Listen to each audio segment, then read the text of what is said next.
But Gaza brings me to another point I want to ask you about. Do you think Israel, in its actions in Iran, is acting within international law? Well, look, it's a fast-moving situation. I've been absolutely clear that we're against the Iranian nuclear program, been absolutely clear that Israel has the right to self-defense, and I discussed the security and safety of Israel when I spoke to Prime Minister Netanyahu just the other day. But no one knows better. But I've been clear, my absolute focus has always been and remains that we have to de-escalate the situation. And that this has to be done by negotiation. Sticking up two fingers to that in everything he's said since he left the room. I don't accept that. I'm not going to stand here and look at interpretations of other people's words. But the whole world seems to be on edge about this. I know from being in the room with him as we discussed it what is absolutely clear from the G7 statement. But on the legality issue, on Israel's actions and potentially America's, if you're wrong and they follow in and join in,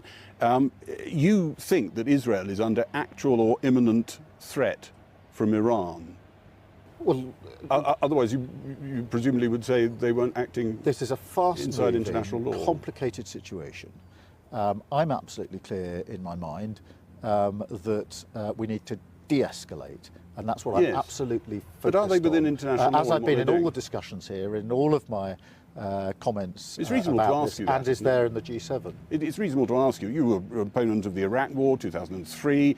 You wrote about it very powerfully, saying that just because some other country might be an unspecified type of threat in the future doesn't give you the right to attack them. Well, in the middle of a fast-moving conflict, where my focus is on resolution, I'm afraid my focus is going to remain on de-escalation of the situation. Had a good discussion with Prime Minister Netanyahu, good and constructive with him, about the safety and security of Israel, but I'm not going to do a running commentary on legality when in the middle of a fast-moving conflict. Let me ask you one final question, if I may. When you were standing next to President Trump yesterday, he was asked and seemed to sign up to the idea that he's the main man in all of this. He's the guy you're all looking at, and he could decide where this entire crisis goes.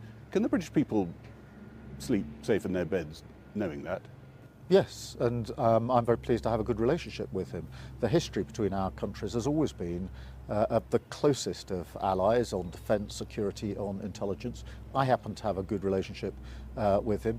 That is, in my view, in our national interest, and that in the end is what I keep absolutely focused on in all of my discussions and all of my actions.